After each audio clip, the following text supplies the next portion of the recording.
Story number 1. The desert highway stretched endlessly under a pitch-black sky, a thin ribbon of asphalt cutting through nothing but miles of barren land and scattered sagebrush. It was the kind of road where time felt suspended, and even the stars seemed distant and cold. I was driving from Phoenix to Albuquerque, a route I'd run more times than I could count. Most of the time, it was just me, my rig, and the quiet hum of the engine. That night, though, something was different. Something wasn't right. I left Phoenix just after sunset, pushing through the evening traffic before the highway emptied out completely. The temperature had dropped fast and the chill seeped in through the cracked window.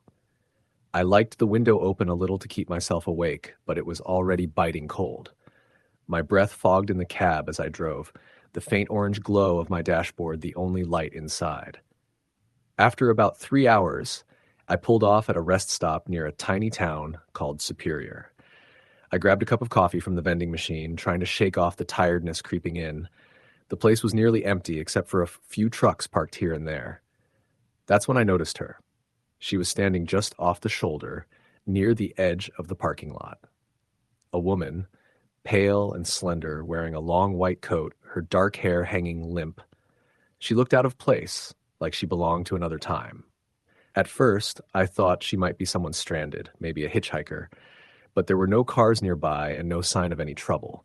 I watched her for a moment, wondering if I should offer help, but something about her made me uneasy.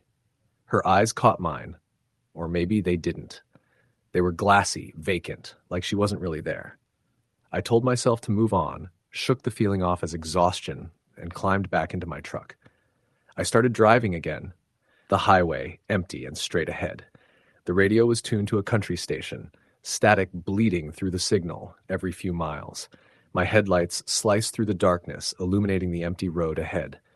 Then, just as I was passing mile marker 107, I saw her again, standing at the side of the road. She hadn't moved from where I'd seen her at the rest stop. I slammed on the brakes, heart hammering in my chest. I rolled the window down, calling out to her, but there was no response. No movement. Just that vacant stare. I looked in my side mirror, half expecting to see her climbing into my truck like the stories I'd heard from other drivers, but the mirror reflected only the dark, empty road behind me. The engine sputtered suddenly, the lights flickering. The truck shuddered to a halt. Panic crept up my spine. I fumbled with the keys, trying to restart the engine. No luck.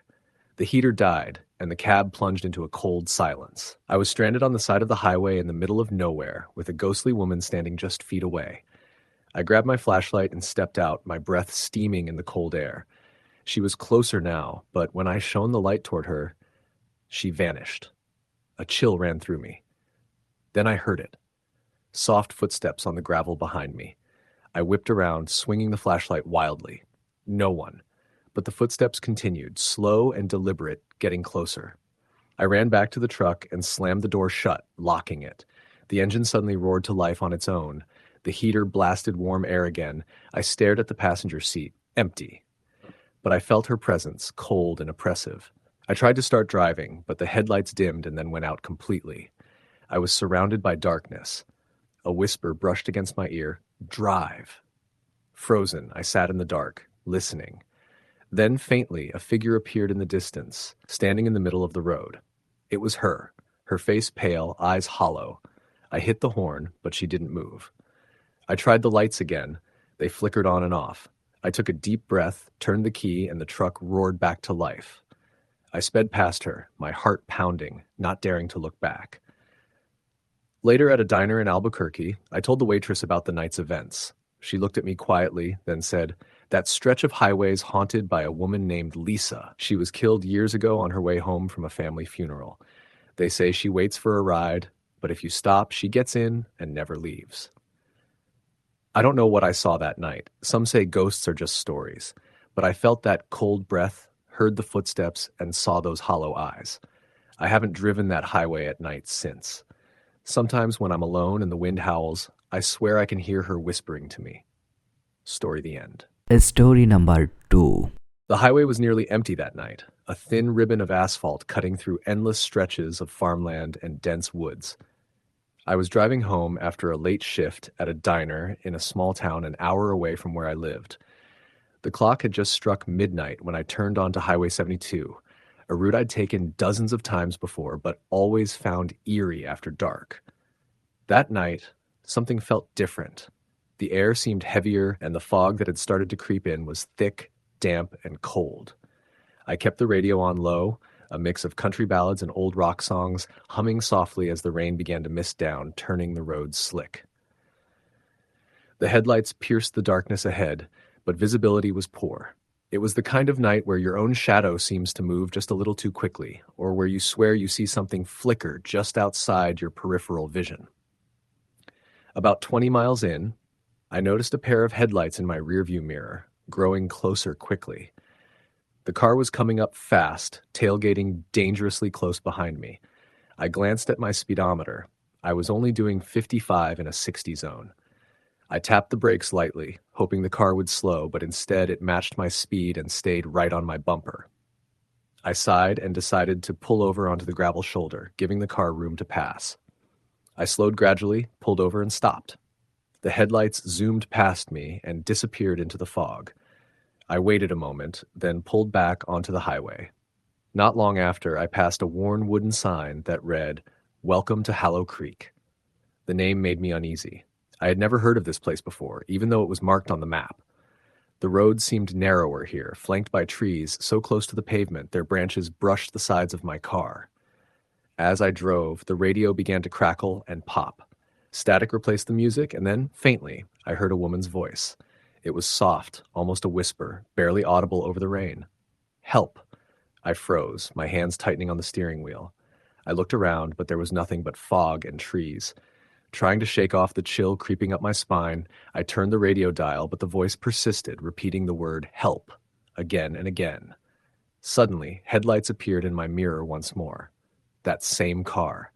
But this time, it wasn't passing me. It slowed down and stayed behind me, its lights dimmed, almost as if it were watching. The hairs on the back of my neck stood up. I sped up, heart pounding, but the car mirrored every move.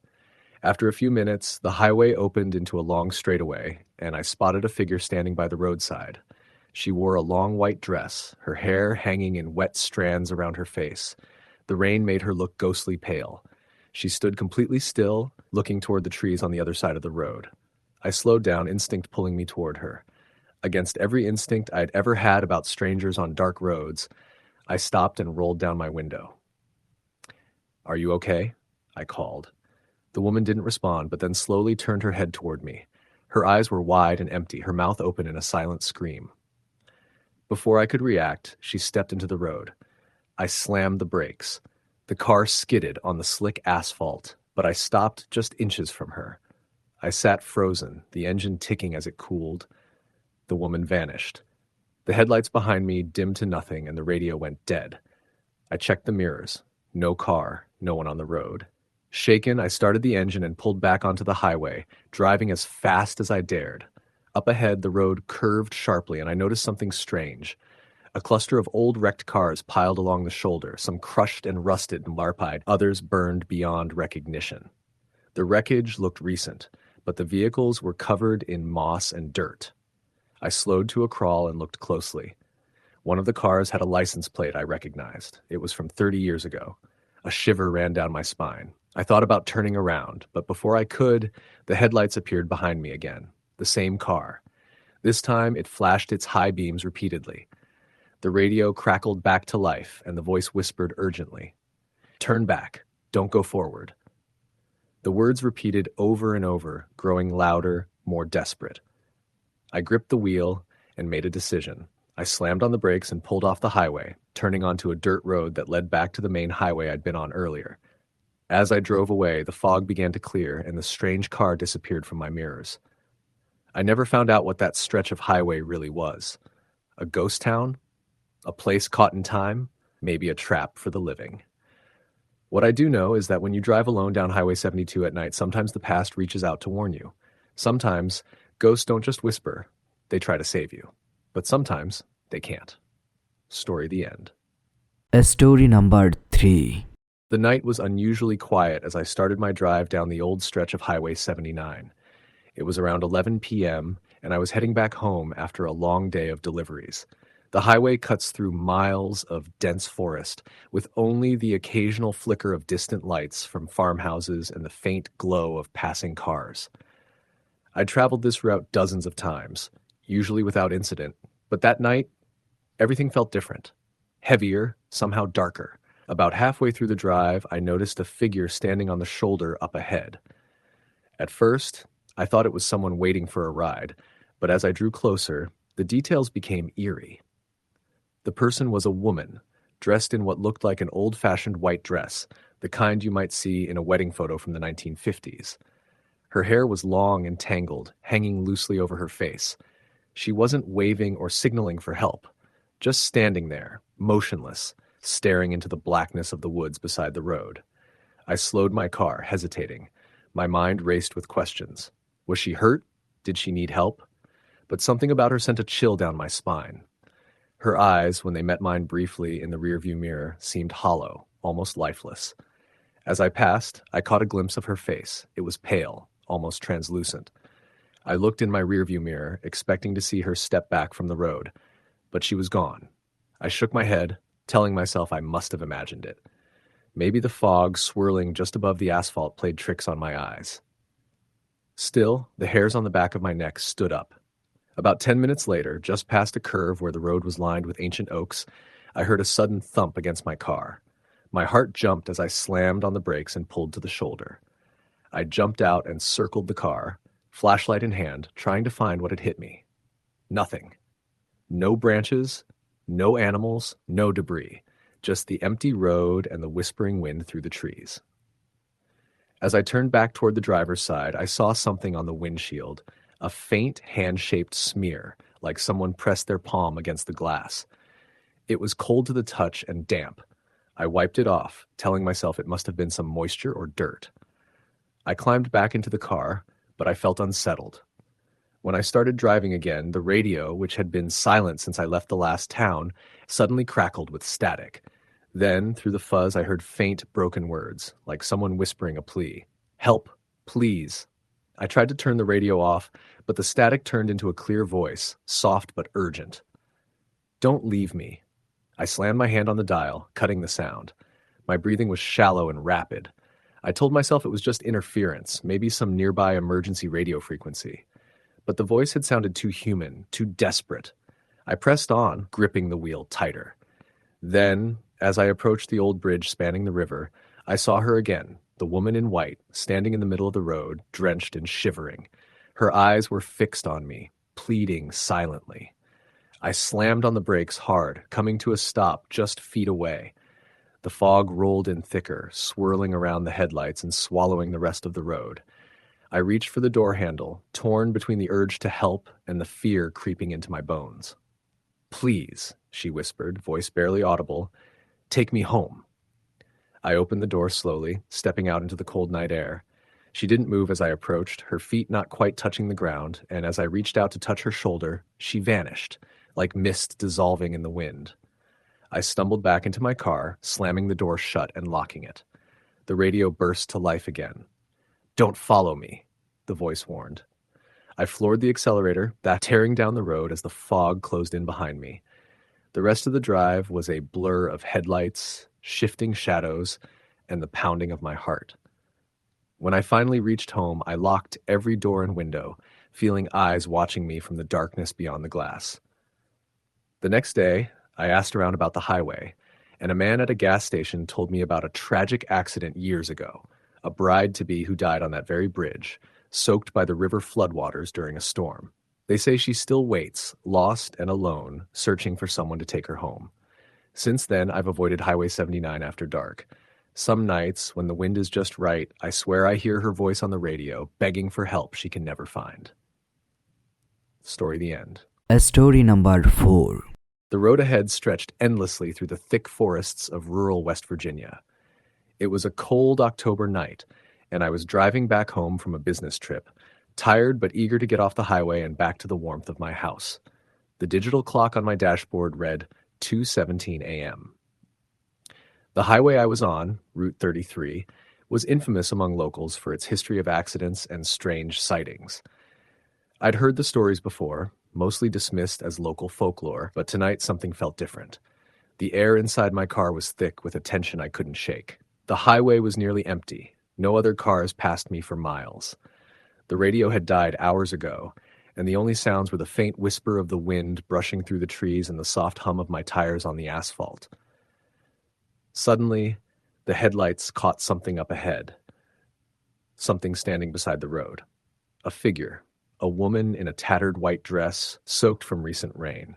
Her hair was dark and wet, hanging in strands across her pale face. She looked fragile, and a chill ran down my spine. I slowed the car instinctively. The figure didn't move as I approached, just stood silently on the shoulder, staring into the night. My heart beat faster. I wanted to stop, offer help, but a deep unease rooted me to the spot. I gripped the steering wheel tightly and called out, "Are you okay?" No response. I glanced back at her once more, but as I passed, she vanished, like she was never there at all. I told myself it was my imagination, fatigue, dehydration. But the feeling didn't go away. As I continued down the road, fog began to roll in, thick and cold, swirling around the trees and settling on the asphalt. Visibility dropped to mere feet. My headlights barely penetrated the mist. Then, I saw a pair of headlights approaching from the opposite direction. But something was wrong. The lights flickered erratically, like a malfunctioning bulb. The vehicle moved erratically, too, swaying from one side of the road to the other. I braced myself, slowing down to give it room. Suddenly, the vehicle disappeared into the fog. No sound of tires, no sign it ever existed. My breath hitched. I glanced down at the clock again. It was still 2:17 a.m. The numbers hadn't changed. Unease blossomed into fear. The radio crackled back to life with static and faint whispers. I fumbled with the knob, trying to silence it, but the static grew louder, followed by a low, anguished moan. The temperature inside the car dropped sharply. My breath became visible in the cold air. I looked in the rearview mirror. Reflected there was a dark figure seated in the back seat, a man with hollow eyes and a grim expression. I froze, unable to look away. The figure leaned forward slowly, and the air thickened with a suffocating presence. I blinked, and he was gone. Panic surged through me. I accelerated, pushing the car faster down the fog-shrouded highway. Then, from the edge of the road, a young boy appeared, no more than 10, pale-faced and soaked. His clothes were torn and muddy, and his eyes locked on mine with a desperate pleading. "Please, help me," he whispered. I slammed on the brakes, heart pounding. The car skidded slightly on the wet asphalt, coming to a halt just feet from him. "Where are your parents? Are you lost?" I asked, voice shaking. He pointed down the road, his lips trembling. "They're waiting." A cold shiver ran down my spine. I looked where he pointed, but saw only fog and darkness. Suddenly, the boy's form began to fade, dissolving into the mist. Behind me, the sound of a car crash shattered the night. I whipped around, but there was nothing. No wreckage, no lights, no sound except the distant echo of sirens. I started the engine and drove faster, adrenaline drowning out my fear. Hours later, at dawn, I reached a gas station in a small town. The clerk, an older man with tired eyes, eyed me cautiously when I asked about the stretch of highway. "That road's cursed," he said quietly. "Many have died there, some under strange circumstances. Folks say their spirits still linger, trying to warn or trap the living." I nodded, too shaken to respond. I never told anyone else what I saw. How could I? They'd call me crazy. But I never drive that highway at night anymore. Story number 7. Story number 5. The night was cold and unforgiving as I navigated the long, lonely stretch of Highway 61, deep in the heart of the Mississippi Delta. I was driving back from a late-night shift at a small-town convenience store, one of those places where the hours stretch endlessly and the world feels like it's fallen asleep around you. The highway was empty, the road slick from a recent rain that still hung heavy in the air, the headlights slicing through the thick, low fog like twin knives. The highway always gave me a strange feeling at night. Something about the way the trees pressed in close on either side of the asphalt, their dark silhouettes looming like silent sentinels, kept my skin crawling. I told myself it was just the isolation playing tricks, that the quiet was only the absence of sound. But deep down, I knew it was something more. About an hour into my drive, I passed a small, forgotten turnout. Nothing more than a cracked patch of asphalt, a faded sign warning of a curve ahead, and a rusted-over rest area long abandoned. I slowed down out of habit, the road curving sharply just beyond it. That's when I saw her. She was standing at the edge of the turnout, barely visible in the fog and shadow. At first, I thought it was just a trick of the headlights, a ghost of a figure caught in the mist. But as I got closer, the shape became unmistakably human. A woman, dressed in a white dress soaked through by the rain, her long black hair hanging in wet strands across her face. My first instinct was to keep driving, but something made me hit the brakes and pull over. I rolled down the window, despite the chill, and called out softly, "Are you okay? Do you need help?" She didn't answer. The rain pattered gently on the roof of my car. I reached for my phone to call 911, but the screen was dead. No signal, no power. My heart began to race. I opened the door and stepped out, the cold biting through my jacket.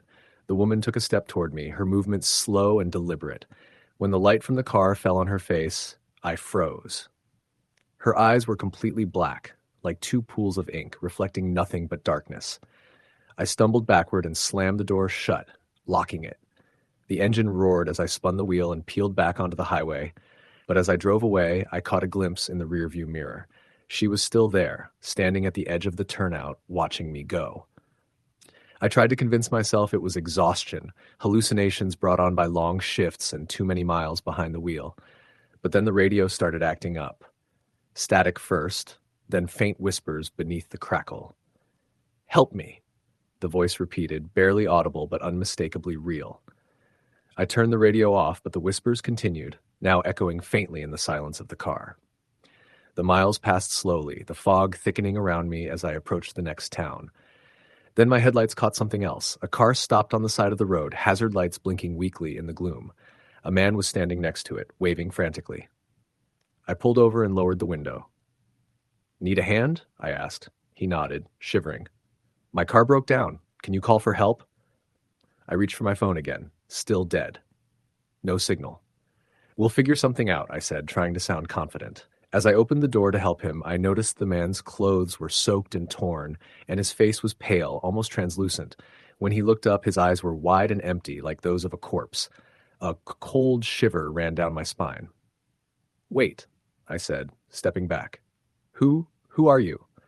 The man smiled slowly, a ghastly grin that didn't reach his eyes. "I'm just a traveler," he said in a voice that was barely a whisper. Suddenly the rain stopped. The air grew heavy and still. I felt watched. Then the man began to fade, becoming less solid, more like mist. I blinked and he was gone. I slammed the car door and locked it, heart pounding. The radio crackled back to life with the same whispering voice. "Help me." I didn't stop driving until I reached the city. The next day I told a friend about the night's events. He listened quietly and then said, "That stretch of Highway 61 has a dark history. There was a terrible accident years ago. Several people died on that curve near the old rest area. Folks say their spirits still haunt the road looking for help they never got." I laughed nervously, but couldn't shake the feeling that I'd been part of something beyond explanation. Weeks later, I found a news article buried in the archives about a young woman hitchhiker who'd been killed near that turnout decades ago, her body never found, and a man whose car broke down nearby who disappeared without a trace. I never drive that stretch of highway at night anymore. Sometimes, when the wind howls just right and the fog rolls in thick, I swear I can hear her voice on the radio, begging for help. Story, the end. Story number 6. The night had settled over the highway like a thick, suffocating blanket. I had been driving since sunset, my rig cutting through the darkness on a stretch of Highway 17 that locals ominously called Devil's Backbone. It was an isolated road, winding sharply through the Arizona desert and mountain foothills, notorious for accidents and disappearances that never made the news but lived on in whispered rumors among truckers like me. I was hauling refrigerated freight, a load that demanded I keep my speed steady, my mind sharp. But the solitude was wearing on me. The sun had long since dipped below the horizon, leaving behind a sky crowded with stars. The only sound was the engine's steady growl and the occasional crackle from the CB radio. The desert air, even in October, had turned biting cold. I wrapped my jacket tighter around me, occasionally taking sips of lukewarm coffee to stay awake. The highway stretched before me, empty, save for the occasional headlights far ahead or behind, which quickly disappeared into the night. Around the 2-hour mark, I approached a small rest stop nestled near a cliffside overlook. The place was deserted except for an old pickup truck parked near the edge. The lot was dimly lit by a single flickering street lamp, casting long, spindly shadows that danced in the wind. I pulled in to stretch my legs and maybe grab a bite from the vending machine. Stepping out, the sudden silence was striking. No coyotes howling, no distant traffic, just the wind whistling softly and the faint buzz of electricity. As I walked toward the vending machines, I spotted her, standing just beyond the yellow-painted curb near the edge of the overlook. She was a young woman, dressed in a pale dress that fluttered in the wind, her dark hair whipping wildly around her face. Her posture was stiff, almost statue-like, and her eyes fixed empty and wide on the horizon. My breath caught. She looked completely out of place in that barren, lonely spot. I called out to her, "Hey, you all right?" But no answer came. Not a blink, not a twitch, just that hollow stare aimed at the black desert beyond. I hesitated, torn between the driver's urge to help and a creeping sense of dread. Something about her seemed wrong. My skin prickled with unease, and I swallowed hard, telling myself she was just a stranded traveler or maybe someone waiting for a ride. Before I could approach, she turned slowly, then vanished, like a mist dissolving into the night air. I shook my head, thinking exhaustion had blurred my vision. I climbed back into the cab, locking the doors behind me. The heater kicked back on, but the chill inside the truck lingered, colder than it should be for a machine designed to keep its driver warm. I eased back onto the highway, headlights piercing the darkness, watching the road carefully. But the sense of being watched clung to me, a weight pressing on my chest. About 15 miles down the road, as I rounded a hairpin curve, I saw her again, standing on the side of the road, illuminated by my headlights, the same woman in the pale dress. Her hair was wet, clinging to her face, and her eyes seemed deeper this time. Darker, more desperate. I slowed down, gripping the steering wheel tight, heart hammering. Every instinct screamed at me to stop, but stories from other drivers flashed in my mind. They said if you picked her up, she would get into the truck, but once inside, she would vanish, and strange things would start happening. I hesitated, foot trembling above the brake pedal. For a moment, I thought I saw her lips move, whispering something I couldn't hear. Then, the truck radio burst into static, a shrill, screaming sound that rattled my ears. My hands tightened into fists. The woman stepped forward into the road. I slammed on the brakes, tires screeching as I skidded to a stop, just feet from her. She vanished. The truck shuddered violently, the engine cutting out. The temperature plummeted inside the cab. My breath came out in white puffs. The radio went silent. Then a voice, soft, mournful, whispered from the passenger seat, "Drive me home." I whipped my head toward the seat. It was empty. I locked the doors and frantically tried to restart the engine. After a tense moment, it sputtered back to life. My hands shook as I gripped the wheel, eyes darting between the road and the passenger side. Suddenly, I saw her sitting there, translucent, pale as moonlight, staring at me with eyes full of sorrow and rage. I blinked. She was gone. The radio crackled again, a chorus of distant, distorted voices rising and falling. Cold fingers seemed to brush the back of my neck. I pushed the accelerator hard, not looking back. The road straightened out, then twisted sharply again. And there she was, standing on the cliff's edge, overlooking the drop below. I could feel her eyes burning into me, accusing and empty. The truck's headlights flickered and died completely, leaving me in total darkness. I fought the steering wheel, my heart pounding like a drum. The engine cut out, the cab plunged into silence. A sudden gust slammed the door shut behind me, but I was still driving. I heard the whisper again, urgent, pleading. "Don't stop." The lights came back on, engine roaring. When I finally pulled into the next town's gas station, dawn was just breaking. I told the attendant what happened, and he nodded knowingly. "Sarah," he said, "she's been haunting this stretch for years, killed in a car wreck on that cliff you passed. People say she tries to get home, but she's trapped here." I never took that highway at night again, but sometimes, when the desert wind howls just right, I swear I can hear her whisper on the breeze. Story the end. Story number 7. I used to drive long-haul trucks across the Midwest. You get used to the loneliness, the odd hours, the bleached yellow glow of gas stations at 3 in the morning. I always told people the scariest thing on the road was fatigue. Nodding off for 2 seconds at 70 miles per hour can turn you into a statistic real quick. But something happened in 2013 that changed my answer. There's something worse than falling asleep at the wheel. That year, I was hauling a load of industrial electrical supplies from Chicago to Oklahoma City. I took the usual route south on I-55, west on I-44. I was familiar with nearly every rest stop, truck diner, and lonely gas station on that stretch of highway. I preferred night driving, less traffic, fewer distractions. I was about 5 hours into the run when I hit the Missouri state line, just outside St. Louis, and the sky was already turning a deep indigo. I had a habit of scanning the CB chatter, even though it's mostly garbage, truckers ragging on each other or complaining about way stations. But sometimes you catch useful stuff. That night, the radio was mostly quiet until a voice crackled through. Anybody out there on 44 near mile marker 196? Watch out. Looks like an accident or something weird up ahead. Another voice chimed in. Yeah, I saw it too. Hazard lights, but no movement. Looks like a sedan on the shoulder. I was still a good 30 miles from that marker, but I made a mental note. Anything on the shoulder can be dangerous. Debris, stranded drivers, wildlife drawn to the light. I kept my eyes peeled. It was around 2:30 a.m. when I reached mile marker 196. The sky was cloud-covered, pitch dark except for my headlights. As predicted, I saw the glow of hazard lights about a quarter mile ahead. As I drew closer, I realized it was a silver Honda Civic. The front was badly smashed, the hood bent upward like a broken jaw. The driver's side door was wide open, but I didn't see anyone inside or nearby. I slowed down instinctively, debating whether to stop. Normally, I would have at least radioed it in, but something about the scene made my stomach twist.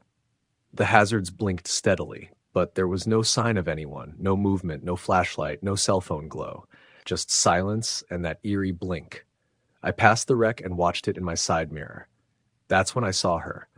A woman in a light gray hoodie and jeans stood behind the car, just off the shoulder. Her face was obscured by the hood, her head lowered. She didn't move. She didn't even flinch as my rig thundered past. Just stood there like a statue. It took my brain a second to process what I'd seen. I considered turning around or pulling over to call 911. But I didn't.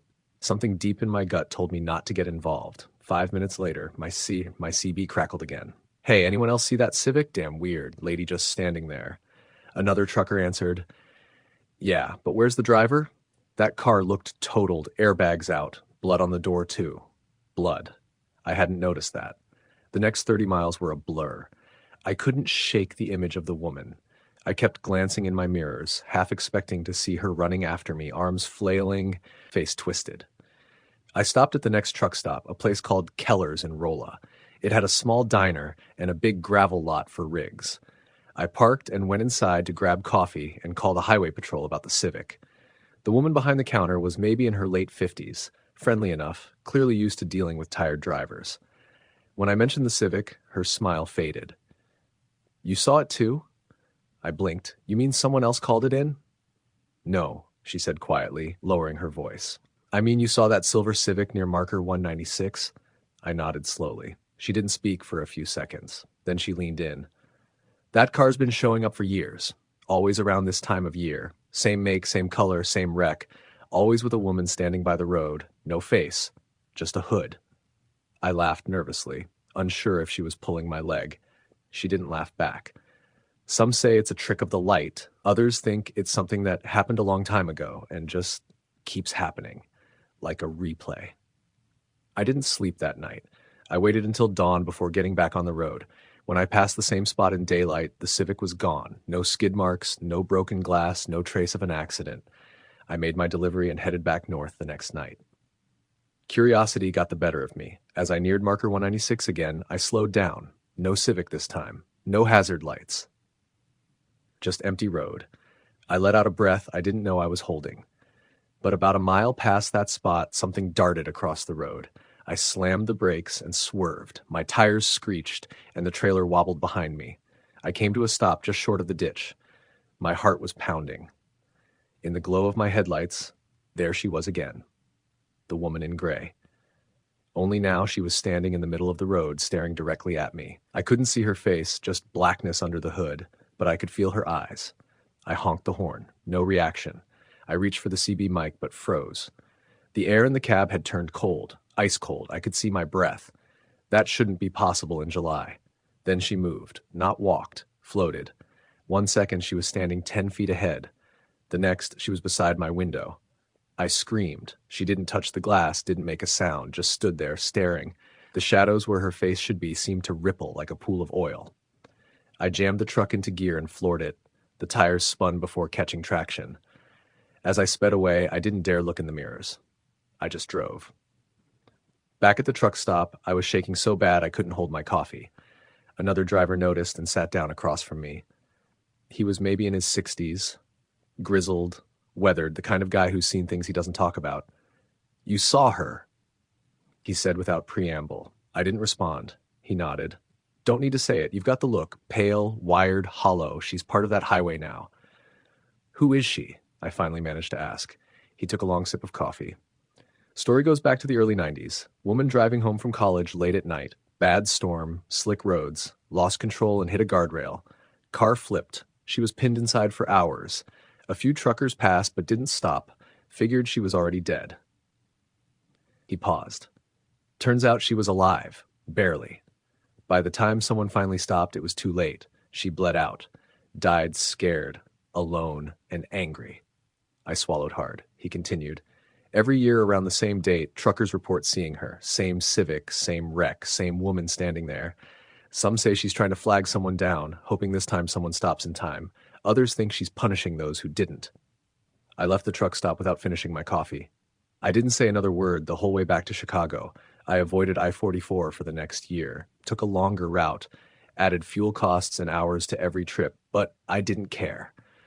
But eventually, you get complacent. I told myself it was just a trick of fatigue, a hallucination, that maybe I really had nodded off for a second and dreamed the whole thing. In 2015, I took the route again. Nothing happened the first night. No Civic, no woman. I relaxed. Felt silly for ever believing the story. On the second night, around 2:45 a.m., I started getting a weird smell in the cab. Sweet, metallic, like blood. Then the CB crackled. "Anybody out there see the Civic tonight?" I changed lanes and didn't respond. The voice repeated, "She's out there again." And then, almost too softly to hear, another voice came through. "Why didn't you stop?" My blood ran cold. I turned off the CB, turned up the radio, tried to drown it out. Then the interior lights in my cab flickered. Just once. And from the corner of my eye, I saw her. Not outside. Inside, sitting in the passenger seat, face still hidden by the hood. I screamed and nearly veered into the median. When I looked again, she was gone. I haven't driven that highway since. I changed companies, moved to the East Coast, took a local route, short hauls, daytime runs only, but sometimes when I'm alone in the truck, especially around late July, I get that smell again, sweet and metallic, and the CB crackles with a voice I don't recognize. "Why didn't you stop?" Story the end. Story number 8. The highway stretched before me like a ribbon of black glass, reflecting the pale silver of the moon through a thinning layer of clouds. It was just past midnight, and the only sound was the rhythmic thrum of my tires rolling steadily over the asphalt. I was driving north on State Route 20, a lonely stretch of road in rural Washington that I'd traveled countless times before. This was a shortcut to get home from my friend's place after a late night, a route I'd always preferred because it was quiet and avoided the busy freeway. Tonight, however, felt different. The air was colder, sharper than usual, and the woods on either side of the highway seemed darker, thicker, as if something was lurking just beyond the edge of the headlight's reach. The car's digital clock blinked 12:17 a.m. as I crossed the bridge over a shallow creek. The water below was black and still, the trees bending low as if watching silently. I tried to shake the unease creeping into my chest, telling myself it was just the late hour messing with my mind. A few miles down the road, I saw her. At first, she looked like a figure standing by the roadside, wearing a long white dress that fluttered lightly in the breeze.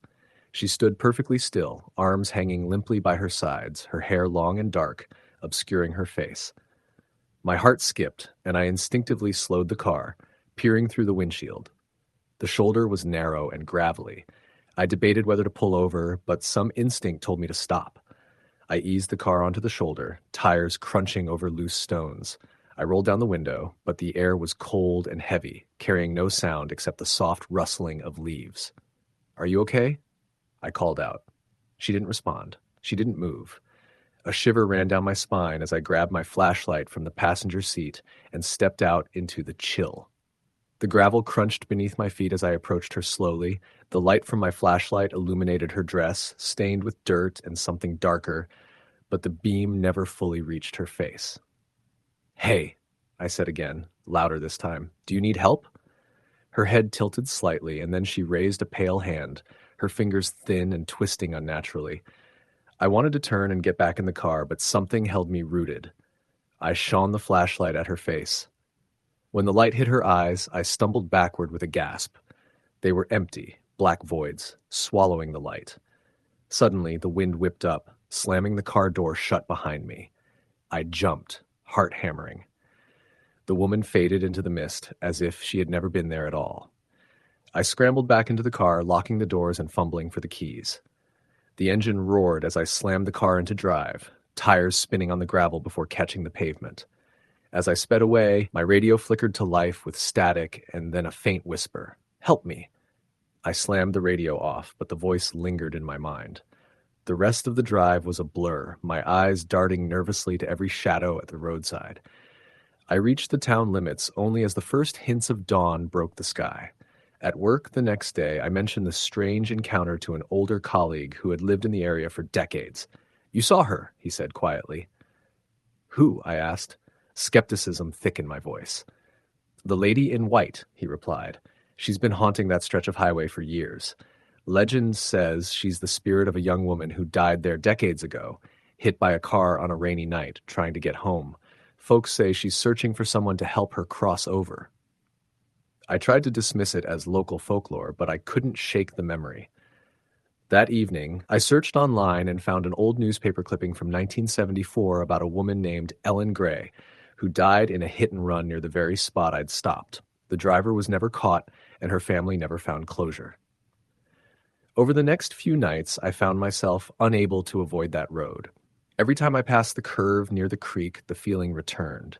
The heavy silence, the cold air, the glimpse of a figure standing just beyond the headlights.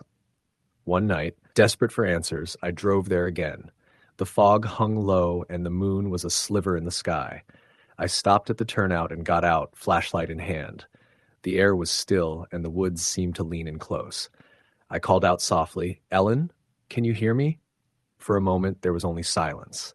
Then a voice, soft and mournful, whispered through the trees, "Help me." I followed the voice into the darkness, deeper into the woods than I'd ever dared before. The branches scraped my face and arms, and the ground was soft with fallen leaves. After what felt like an eternity, I found an old, weathered locket lying in the dirt. I picked it up carefully. Inside was a faded photo of a young woman, Ellen Gray. As I held it, the temperature plummeted, and a pale figure appeared before me. Ellen, her eyes no longer empty voids but filled with sadness and longing. "I can't rest," she whispered. "Please." Tears pricked my eyes. "What can I do to help you? Find him. The one who left me here." I knew then that the story wasn't over, that someone had to answer for what happened that night decades ago. Days later, I contacted the local sheriff's office with the information and found that the case had been cold for years. But every time I drive that stretch of highway now, I see her standing by the roadside, waiting for justice, her eyes pleading for peace. And sometimes late at night, when the radio flickers to static, I swear I hear her whisper once more, "Help me." Story the end. Story number 9. The highway stretched out before me like a ribbon of black asphalt, slicing through miles of dense forest and empty fields. It was the middle of November, late in the evening, and I was driving alone from Kansas City back to Denver after visiting a friend. The route I chose was the old highway, Route 40, the scenic way that many locals swore was haunted. But I had always dismissed those stories as small-town superstition. I was a skeptic, a man of reason and logic. Ghosts didn't exist. But that night, everything I believed began to unravel. The road was quiet, barely a car in sight, and the temperature outside hovered just below freezing. My headlights cut through the darkness, and I kept my hands steady on the wheel. The radio played soft classic rock, the only companion to my long drive. I was tired but determined to push through, knowing I had a full day of work ahead of me the next morning. About 2 hours into the trip, the radio suddenly went static, crackling and warping into an eerie hiss. I fiddled with the dial, trying to find a station, but it was useless, complete silence, except for that unnerving static. Then, faintly, a voice came through, broken and distorted. "Help, please." I froze. My heart rate quickened. It sounded like a woman's voice, weak and desperate. I looked around, trying to spot any sign of life along the deserted highway. Nothing. Just the dark trees lining both sides of the road and the moon barely visible behind thin clouds. I told myself it was just interference or a prank and pressed the radio off. Still, the voice lingered in my mind. A few miles later, I spotted a figure standing by the roadside, illuminated by the glow of my headlights. At first, I thought it was a hitchhiker, a woman in a long white dress, soaked and shivering. I slowed down, rolling the window down slightly, ready to offer help. But as I neared, she didn't move, just stood there, staring ahead, unmoving, her hair plastered to her pale face. I called out softly, "Hey, are you okay?" No response. She didn't even turn her head. A chill ran down my spine. I swallowed hard and kept driving. When I glanced back through the rearview mirror, she was gone. I told myself it was just a trick of the light, or exhaustion playing with my mind. I kept driving, but the night felt heavier, thicker. The road seemed to stretch endlessly with no end. My headlights suddenly dimmed, flickering in and out like a dying candle. Then the fog rolled in, thick and cold, swallowing the road and the forest alike. Visibility dropped to mere feet, and I slowed, inching forward cautiously. Suddenly, out of the fog, I saw another figure, a man this time, standing in the middle of the lane, arms outstretched like he wanted me to stop. He wore an old-fashioned suit, a bowler hat, and had a pale, almost translucent complexion. His eyes were empty black holes that seemed to pierce right through me. I slammed the brakes and swerved onto the shoulder, heart pounding in my chest. He didn't move or blink, just stood there, staring. I locked the doors and sat frozen for a moment before gathering the nerve to start striving again, this time carefully avoiding him. The radio suddenly came back on, blasting static and garbled voices in a language I couldn't understand. Then a sharp knock sounded from the back of the car, like someone pounding on the trunk. I pulled over immediately, jumped out, and opened the trunk. Nothing. Empty. I heard footsteps crunching in the gravel behind me. I whipped around, flashlight in hand, but the fog swallowed any shape. The air was unnaturally cold, and a faint whisper echoed around me. "Don't stop. Don't stop." I hurried back inside the car, locked the doors, and sped off, breath visible in the freezing air. The rest of the night was a blur of strange shadows, fleeting glimpses of figures disappearing just as I looked their way, and that persistent, growing sense of being watched. When dawn finally broke, the fog lifted, and I found myself at a roadside diner, one I didn't remember passing. I went inside, desperate for coffee and warmth. The waitress smiled kindly, but seemed to avoid my eyes when I asked about the highway and the strange people I'd seen. She said softly, "You're lucky you made it here. That stretch of Route 40, it's cursed. They say the spirits of those who died in accidents haunt the road, trying to warn or sometimes trap travelers." I felt a cold weight in my chest and wondered how close I had come to becoming one of those lost souls. That night the highway taught me there are things out there that defy explanation, things better left unseen. Story the end. Story number 10. There's a stretch of highway between Santa Rosa and Bakersfield in California that most truckers prefer to avoid after sundown, not because of the winding roads or lack of gas stations, but because of the stretch between mile markers 212 and 228. People who've driven it at night talk about weird interference on the radio, sudden drops in temperature, and a sense that someone is in the back seat even when they're alone. Most chalk it up to nerves or road fatigue, but those who know the stories don't dismiss it so easily. I've been a long-haul trucker for 23 years, and I've seen all kinds of things. Wild animals darting across blacktop, mechanical failures in the middle of nowhere, even someone trying to hitch a ride in the dead of night with blood on their shirt. But nothing, and I mean nothing, ever rattled me the way that night did in September of 2016. I was heading southbound with a load of furniture from Seattle to San Diego, taking the 101 through most of the way before diverting onto a couple of lesser-known routes to shave off time. Dispatch had warned me that I'd be passing through that particular stretch, and I laughed it off. I'd never believed in the supernatural. If anything, I figured the legends made a good excuse for why some truckers were late or nodded off behind the wheel. I left King City around 8:30 p.m., expecting a quiet ride through the night. The sun had gone down over the coastal range, and I was sipping lukewarm gas station coffee, flipping through stations looking for something other than static or religious programming. As I neared mile marker 212, I noticed something peculiar. The CB radio began to crackle. I wasn't talking to anyone, but it sounded like someone whispering under heavy distortion. At first, I thought it was interference, but the whispers were rhythmic, almost like chanting. I turned the CB off, figuring it was a glitch, and leaned back in my seat. That's when the temperature dropped. I had the AC off and my windows sealed, but the cabin got cold enough that I could see my breath. My arms broke out in goosebumps, and every hair on my neck stood straight. A pair of headlights appeared behind me in the mirror, coming up fast. I checked my speed, 62 and a 65, and moved a bit over to let them pass. But instead of overtaking me, the car stayed behind, hugging my trailer's bumper too closely for comfort. I tapped the brakes lightly, a warning. Still, the car wouldn't back off.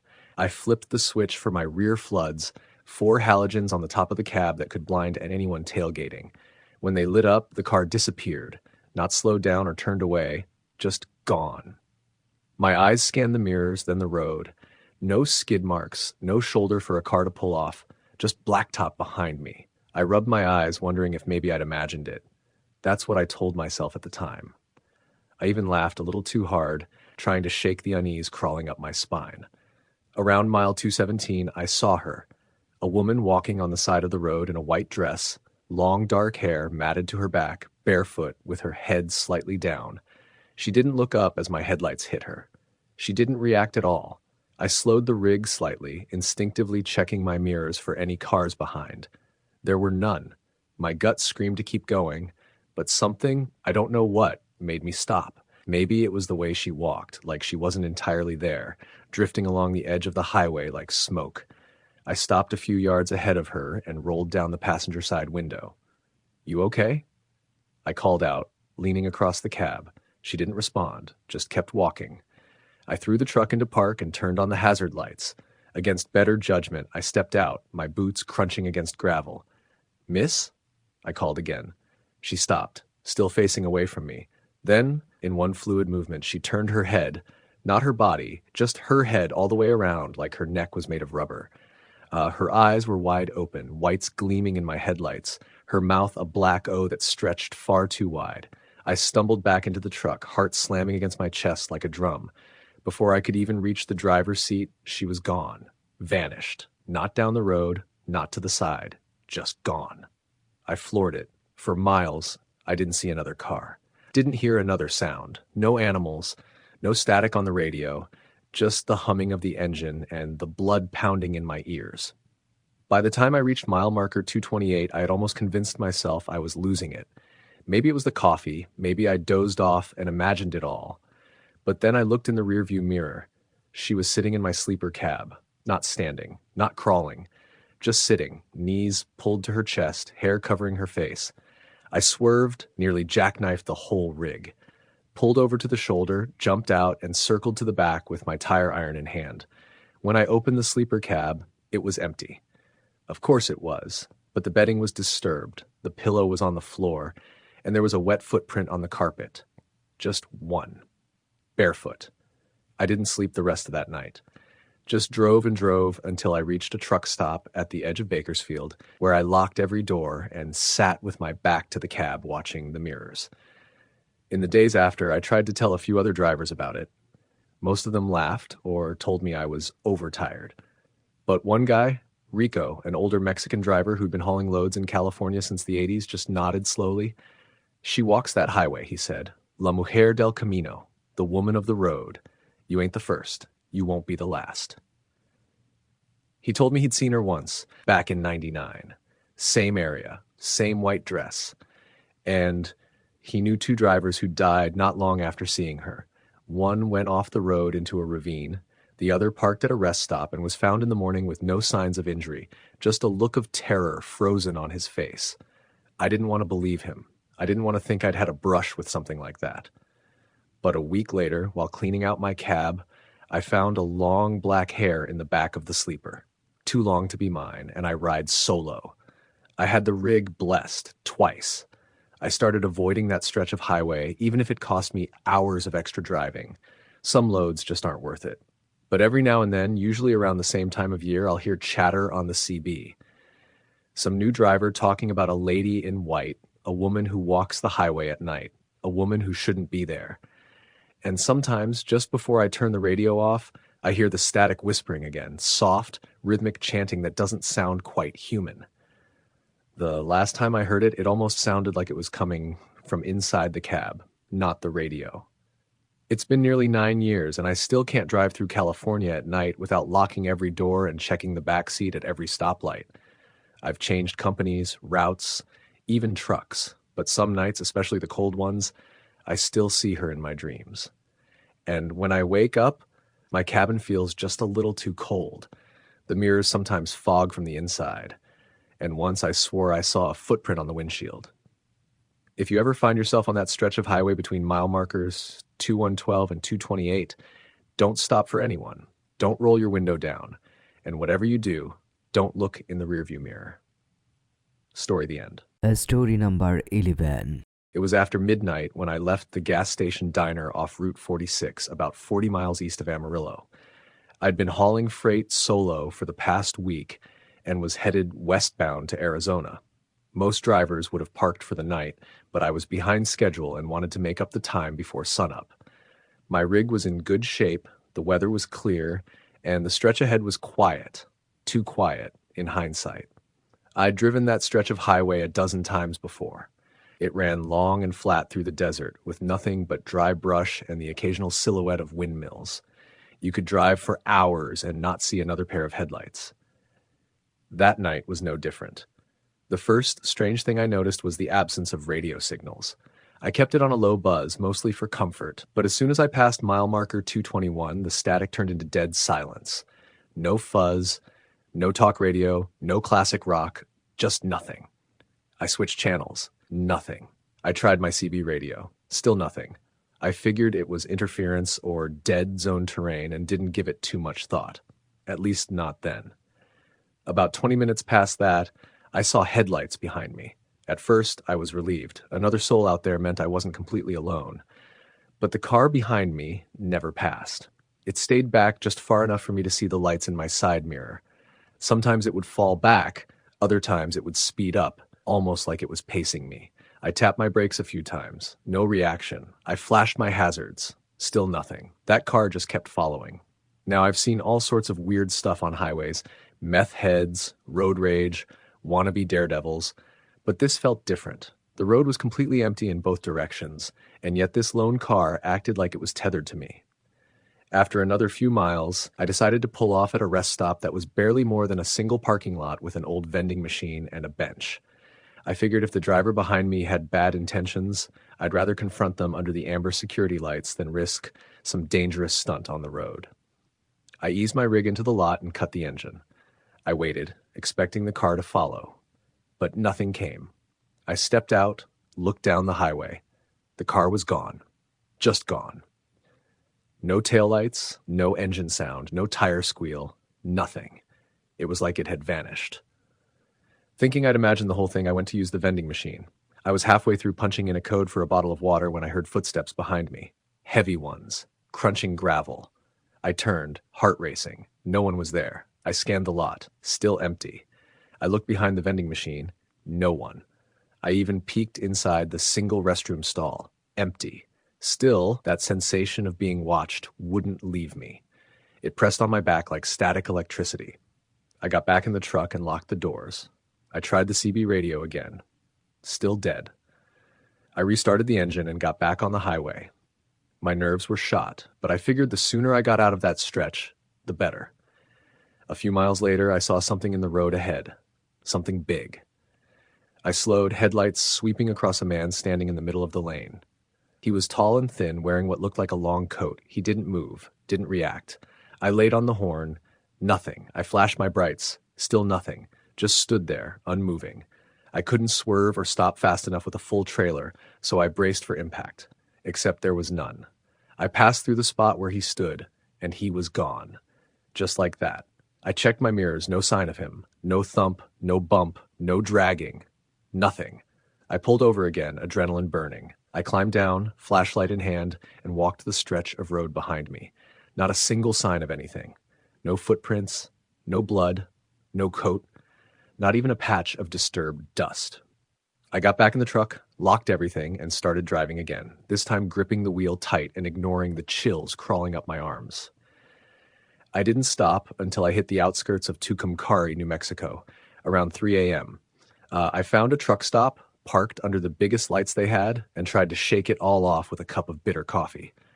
The guy behind the counter must have seen I looked rattled. He asked if I'd seen him. I asked who. He leaned in a little, lowered his voice. "The man in the road," he said. According to him, more than a few drivers had reported seeing the same figure along that stretch of Route 46, a man in a coat standing dead center in the road. Sometimes he'd appear in your rear view, other times in your lane. And some folks claimed he'd try to get into their vehicle if they pulled over too long. I thought it was just ghost stories truckers passed around, but the way the guy told it, there was no amusement in his face. He looked scared just saying it. I tried sleeping in the cab, but every shadow made me flinch. Every creak of the trailer felt like a knock on the door. The next day, I stayed off Route 46 altogether and rerouted through secondary roads, even if it cost me time. But the strangest part didn't come until weeks later. I was back home, sorting through dashcam footage for a delivery dispute, and I came across that night's drive. I wasn't looking for anything supernatural, just timestamps. But when I got to the section where the man appeared, the screen flickered, and there he was. Not just once, multiple times. Frames where the headlights caught him, full body, standing, not moving, no blur, no motion artifact. And each time I should have hit him, he'd vanish. One frame showed his face more clearly than I would have liked. Pale, hollow, eyes wide open and too dark, like looking into two holes in a wall, and his mouth just a slit. No lips, almost like a tear in paper. But the worst part was a frame caught from my side mirror. There was someone peeking from the corner of my trailer, a face, low to the ground, grinning, watching me. I shut the footage off and deleted the whole folder. Every file. I don't take that highway anymore. I don't care how far out of the way I have to go, and I haven't used my CB radio since. Every now and then, though, late at night, I swear I hear something from the speaker even when it's off. A hiss, then footsteps, then a whisper. And I change the channel, only to find it's already dead. Story the end.